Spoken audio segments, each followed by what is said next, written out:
Good morning everyone. Today we are going to learn chapter number 21 preposition. Okay.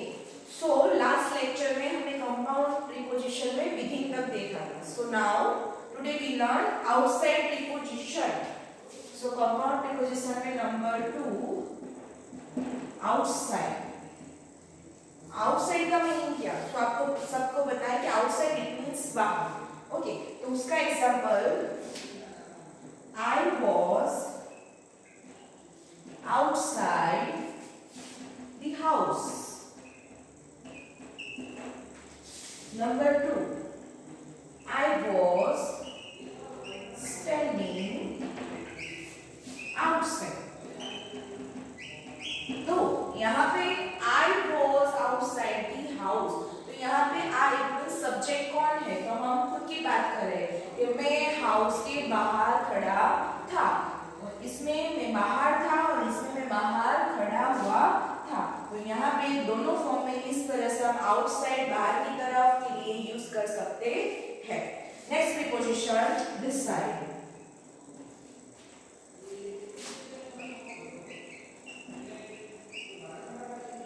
This side का meaning है उसके बाजू में. Okay. कोई एक पर्सन बैठा हुआ होता है और दूसरा पर्सन उसके पास बहुत ही क्लोजली आकर बैठ जाता है. उसके पास में एक बेंच में 2 पर्सन बैठे हुए होते हैं, तो जिसे कहते हैं पास में, बगल में, जिसके लिए दिस साइड यूज करते हैं. Ravi is sitting beside me.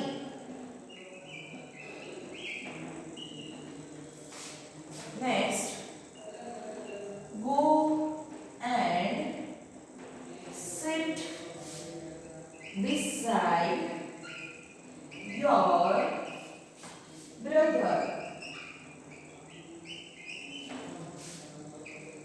Okay. तो दोनों एग्जांपल में आप देख रहे हो, Ravi is sitting beside me. Ravi है वो मेरे पास में बैठा हुआ है. ओके. तो यहाँ पे बैठा हुआ मेरे पास में, ऐसा कहने के लिए बिसाइड यूज कर रहे हैं. Go and sit beside your brother. या फिर टीचर आपको कह रहे हैं go and sit beside your classmate. Okay. तो beside it means उसके पास में, उसके बगल में, उसके बाजू में, उसके क्लोज में. तो जिसके लिए हम यूज कर रहे हैं beside preposition. नेक्स्ट है in spite of.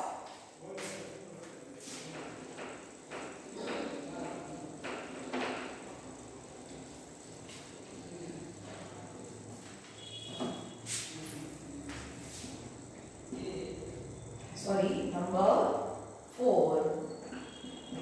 In spite of.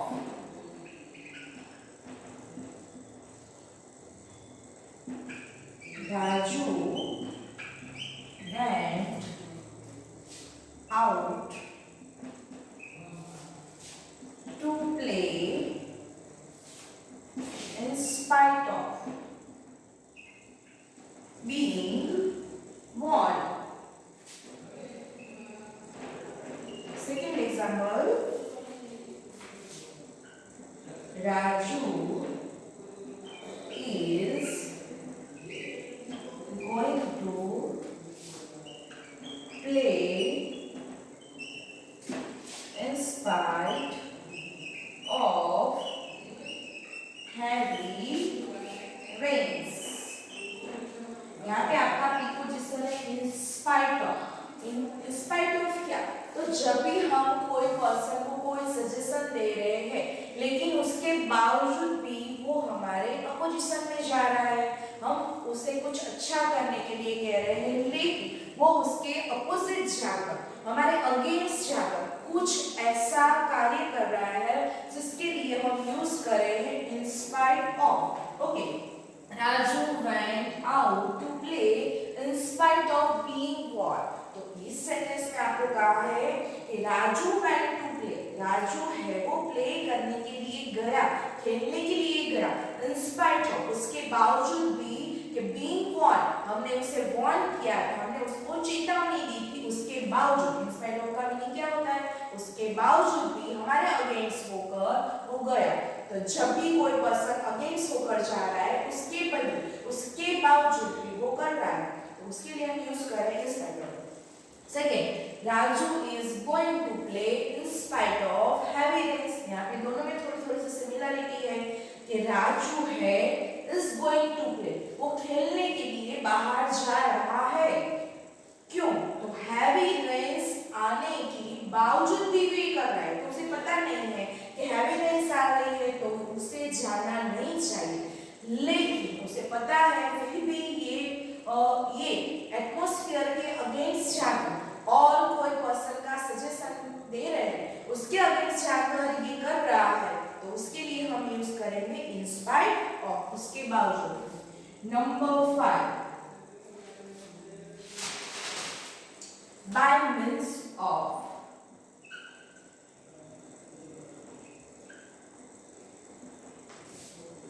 उसका example, I got a job by means of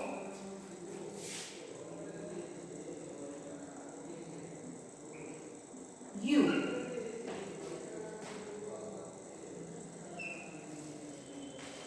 यहाँ पे बाय मीन्स ऑफ का तो यूज होता है किसकी रहम से, किसी की रहम से। रहम इट मीन्स कोई हमारे पर काइंडनेस जताता है, कोई हमारे पर दया दिखाता है, तो जिसके लिए उसकी काइंडनेस वो हमें फील करवा रहा है, हमारे लिए कुछ वो कर रहा है, तो जिसके लिए यूज कर रहे हैं बाय मीन्स ऑफ, उसकी दया से ये हुआ, उसके हमारे पर उपकार है, इस वजह से कुछ हो रहा है, तो जिसके लिए हम यूज करेंगे bye means of. I got a job by means of you।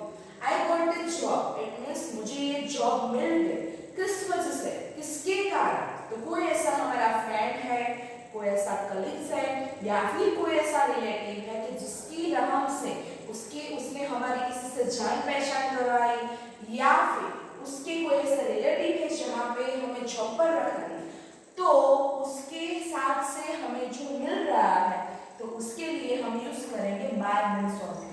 तो आई गॉट अ जॉब, मुझे जॉब मिल गई बाय मीन्स ऑफ यू, आपकी दया से, आपकी रहम से। जब ऐसा हमें यूज करना होता है तब हम बाय मीन्स ऑफ का यूज कर रहे हैं। यहाँ पे रेयर केस में हम बाय मीन्स ऑफ यूज कर रहे हैं, लेकिन हमारे प्रीपोजिशन में हमारा ये वर्ड्स जो हमें दिया गया है, सो उसका यूज हमें पता होना चाहिए। ओके, नेक्स्ट है according to।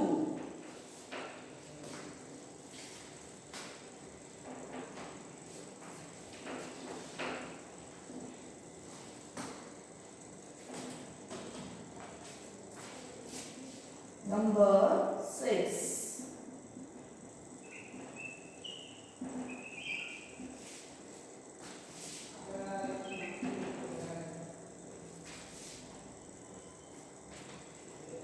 everything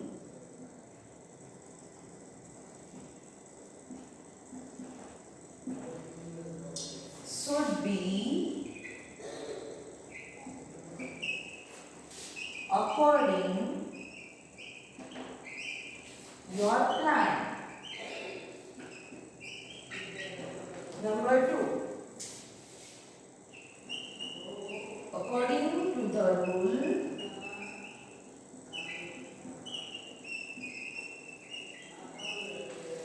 she is right, she is। Everyone note this topic in your book, must necessary, आपके लिए कंपलसरी है। ये आपने जो अलग से ग्रामर बुक हम मेंटेन कर रहे थे उसमें लिखना कंपलसरी है। एग्जाम्पल और ये जो भी प्रीपोजिशन है, ओके, आपकी ग्रामर बुक में ऑलमोस्ट बहुत ही शॉर्टली दिए गए हैं ये सभी प्रीपोजिशन। सो यहाँ पे एग्जाम्पल लिखूंगी तभी आपको डीपली समझ में आएगा कि किसका क्या मीनिंग हो रहा है और कौन सा प्रीपोजिशन कहाँ यूज करना है। ओके, अकॉर्डिंग टू उसका मीनिंग होता है उसके मुताबिक। यहाँ पे कोई पर्सन है जो उसके व्यू है, उसका प्लान है, उसका रूल्स है। जैसे कि आप स्कूल में आ रहे हो तो हमारे कुछ रूल्स है, कुछ प्रिंसिपल कह रहे हैं, उसके अकॉर्डिंग आप चल रहे हो। कोई ऐसा फ्रेंड्स है आपका जो कोई प्लानिंग कर रहा है संडे का, तो उसके अकॉर्डिंग, उसके व्यू के अकॉर्डिंग हमें चलना होता है। तब उसके मुताबिक, उसके व्यू के मुताबिक चलना होता है, तब हम यूज कर रहे everything should be according to your plan. तो everything should be it means यहाँ पे सब कोई हम यहाँ पे सपोज फंक्शन कर रहे हैं तो कोई ऐसा पर्सन है जो हमारा लीडर है तो हम उसे सजेस्ट कर रहे हैं हम उसका साथ देकर उसे कह रहे हैं कि एवरीथिंग शुड बी सब कुछ ऐसा होना चाहिए अकॉर्डिंग टू योर प्लान. यहाँ पे टू रह गया सा टू योर प्लान.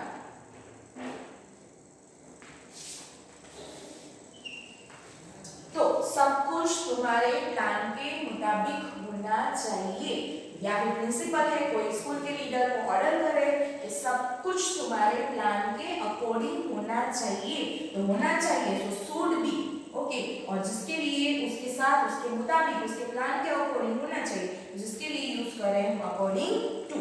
यहाँ पे अकॉर्डिंग टू हम सेंटेंस के बिटवीन भी यूज कर सकते हैं या फिर सेंटेंस के स्टार्टिंग में भी इस तरह से यूज होता है. According to the rules is right. According to the rule means rule के मुताबिक is right. वो यहाँ पे right है. Right it means is correct. Okay. उसका जो view है वो right है. हम सब उसके साथ यहाँ पे सहमत हैं. Okay. Agree है सब हम. तब हम किसका यूज करें according to. Next है number 7 inside.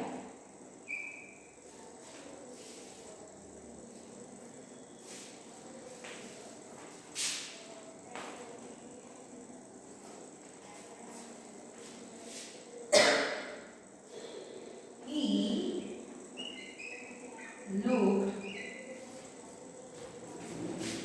inside the house.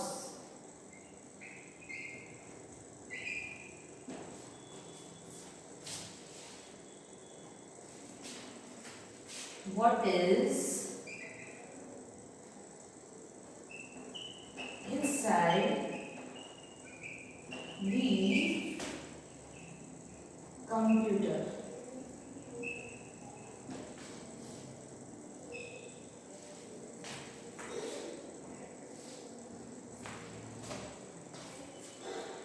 अब इनसाइड का मीनिंग है उसके अंदर की साइड. लेकिन यहाँ पे हमें कंफ्यूजन हो रहा है कि इन एंड इनसाइड.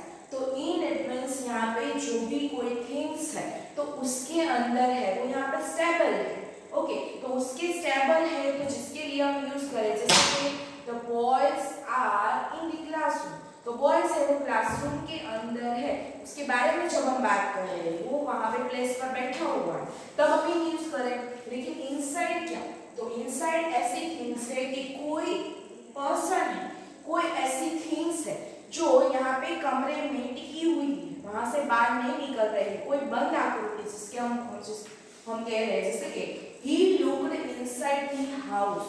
वो हाउस के अंदर देख रहा है लेकिन क्या है ये हाउस है वो पूरा बाहर से बंद है क्लोज है लेकिन वो उसके अंदर झांक रहा है. ये पूरा सा बंद है और वो विंडो में से अंदर झांक रहा है तो जिसके लिए हम यूज करेंगे inside. Second example what is inside the computer. तो कंप्यूटर पूरा कैसा है तो कंप्यूटर है पूरा क्लोज है लेकिन उसे हम क्या करें तो खोलकर अंदर देख रहे कुछ ऐसा इंस्ट्रूमेंट है कुछ ऐसा थिंग्स है जिसके अंदर देख झांक रहे तो जिसके लिए हम उसके अंदर की साइड को देख रहे हैं तो उसके लिए यूज करेंगे इनसाइड. तो he looked inside the house. वो हाउस के अंदर की तरफ देख रहा है. What is inside the computer. Computer के अंदर क्या है. ओके तो इनसाइड अंदर कोई बंद आकृति के लिए यूज कर रहे हैं इनसाइड. Next है behalf of.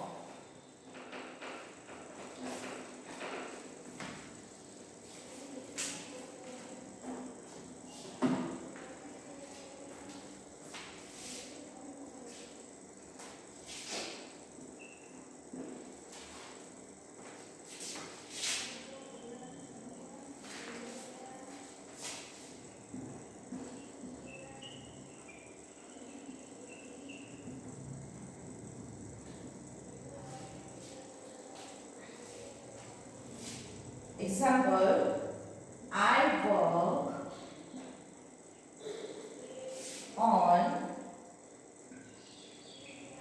behalf of my boss.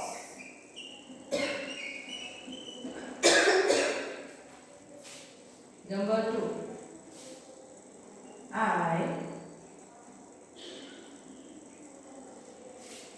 apologize on behalf of my brother.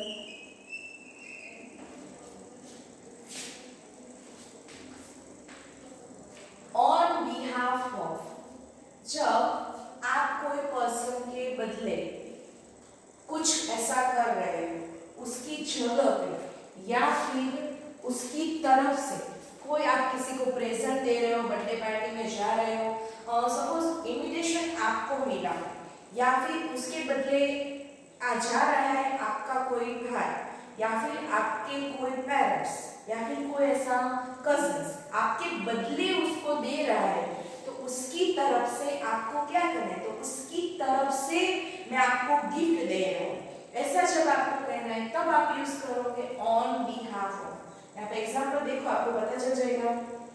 I work on behalf of my boss. यहाँ पे आप कोई कंपनी में जॉब कर रहे हो, आपके बॉस का जो भी वर्क है, सो आप उसके पर्सनल सेक्रेटरी हो या फिर आप वहाँ के एम्प्लॉय हो, तो वो क्या कर रहे हैं, वो आपको कुछ ऐसा वर्क दे रहे हैं कि वो आपको उनका जो वर्क है वो करने के लिए कैपेबल समझ रहे हैं, तो जिसके लिए हम यूज करते हैं on behalf. I work on behalf of my boss.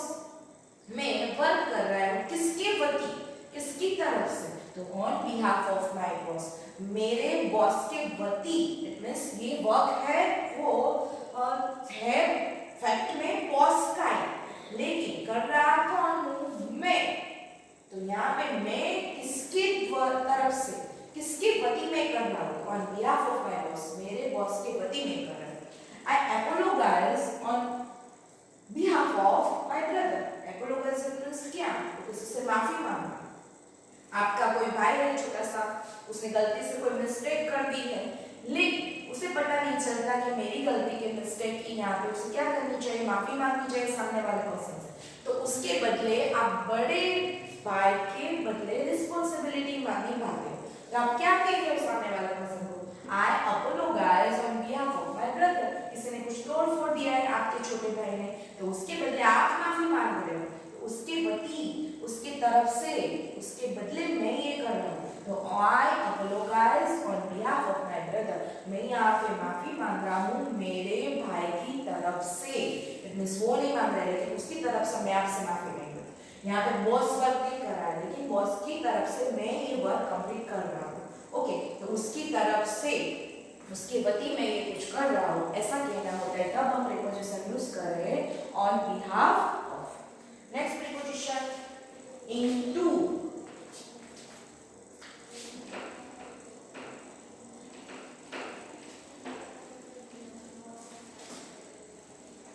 यहाँ पे into अलग अलग नहीं, यहाँ पे इन भी प्रीपोजिशन में आ रहा है और टू भी। ओके, यहाँ पे हम दोनों को क्या कर रहे हैं, कनेक्ट। नंबर 9 into, दोनों में डिफरेंस क्या है, तो only it means, only in it means उसके अंदर, लेकिन into it means उसकी जो मोशन है, उसकी जो यहाँ पे गति है जाने की, वो कंटिन्यू है। तो जब कोई मोशन कंटिन्यू होती है तब हम इसके लिए यूज करें उसके अंदर। into it means क्या, अंदर ही उसका मीनिंग हो रहा है, लेकिन उसकी मोशन कंटिन्यू होनी चाहिए। जब मोशन कंटिन्यू होती है तब हम यूज कर रहे हैं इन। उसका example, a boy fell into the well.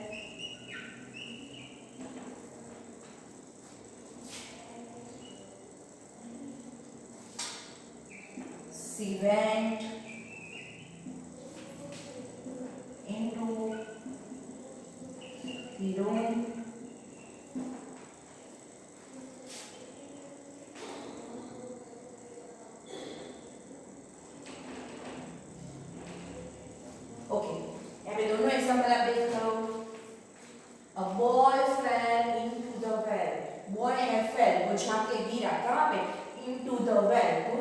The well it means well की तरफ वहां पे जाके गिरा तो उसकी जाने की जो एक्शन है वो आपको कंटिन्यू मॉडिफाई की। ओके नेक्स्ट है she went into the room. She went वो गई लेकिन इनटू द रूम के अंदर रूम की तरफ यहाँ पे उसकी मोशन है वो कंटिन्यू मॉडिफाई किए उन्होंने। तो जब भी मोशन है वो कंटिन्यू मॉडिफाई करनी होती है उसके अंदर नहीं है लेकिन she went into the room it means into it means हमें समझ लेना है कि वो उसके रूम के अंदर जा रहे हैं उसकी मोशन कंटिन्यू डिस्क्राइब है। ओके इसके लिए हम यूज करेंगे नेक्स्ट है number 10 towards. Towards it means उसके तरफ उस साइड टुवर्ड्स है वो भी यहाँ पे कनेक्टेड वर्ड्स है दोनों। he has gone towards the city।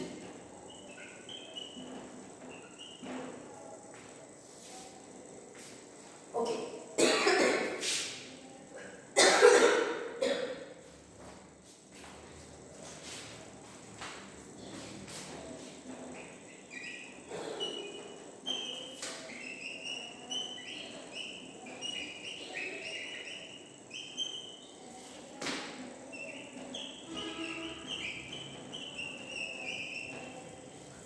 towards it means उसके तरफ। he has gone towards the city। he has gone it means वो गया किस तरफ towards the city city की तरफ। city की तरफ जा रहा है वो गया उसके लिए हम यूज करेंगे towards उस साइड उस तरफ। ओके नेक्स्ट है the boys raced towards his mother। Boys को रेस लगा रहा था दौड़ रहा था किस तरफ रेस लगाते हुए towards his mother जिस साइड उसकी मदर थी towards his mother उस साइड उस तरफ वो दौड़कर जा रहा था उस साइड वो रेस लगा रहा था तो towards it means उस तरफ।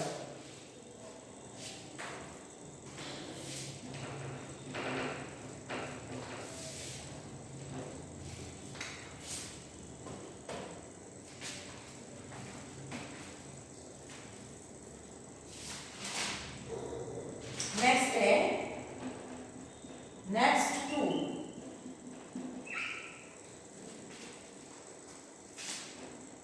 नेक्स्ट टू का मीनिंग मोस्ट ऑफ डिसाइड के जैसे सिंगुलर वर्ड्स हो रहा है he is sitting next to। जो आपको पता है मोस्ट ऑफ आप क्लास में यूज कर रहे हो पापा is sitting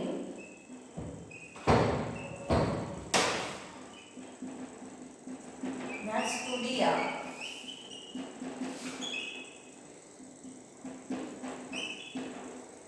तो नेक्स्ट का मीनिंग होता है उसके बगल में उसके पास में। दिल सिटिंग नेक्स्ट टू राम यहाँ पे आप क्लास में एंटर हो रहे हो तो आपके टीचर आपको बोल रहे हैं दिल सिटिंग नेक्स्ट टू राम वो कहाँ पे बैठे थे राम के बगल में इट मींस उसके पीछे उसके पास में। Okay next to it means जो वहाँ पे बैठा है उसके नेक्स्ट में उसके पास में प्लेस जहाँ पे खाली है वहाँ पे आप बैठ जाओ। पापा इज सिटिंग नेक्स्ट टू दिया पापा वो बैठ रहे हैं कहाँ पे तो नेक्स्ट टू दिया इट मींस दिया के बगल में। तो नेक्स्ट टू का मीनिंग होता है उसके बाद में उसके पीछे ऐसा मीनिंग होता नहीं है लेकिन उसके बगल में उसके पास में it means next to.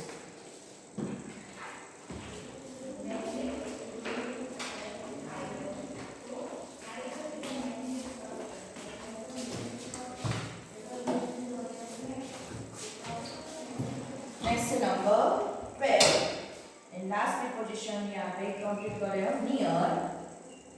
Near it means पास में। The ball is near the table.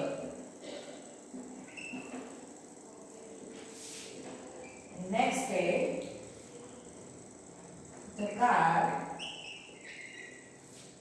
is parked near the house।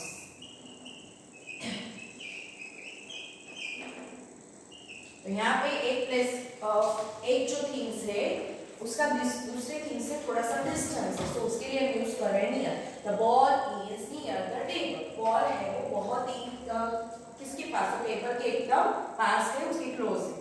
Car is park near the house, car है वो हाउस के नियर है, थोड़े से पास में, थोड़े से डिस्टेंस में पार्क की हुई है। तो यहाँ पे पास के रूल्स में फॉलो होता है नियर। ओके, तो यहाँ पे हम आज का जो सेशन है वो ओवर कर रहे हैं। नेक्स्ट प्रीपोजिशन है वो हम नेक्स्ट लेक्चर में देखेंगे।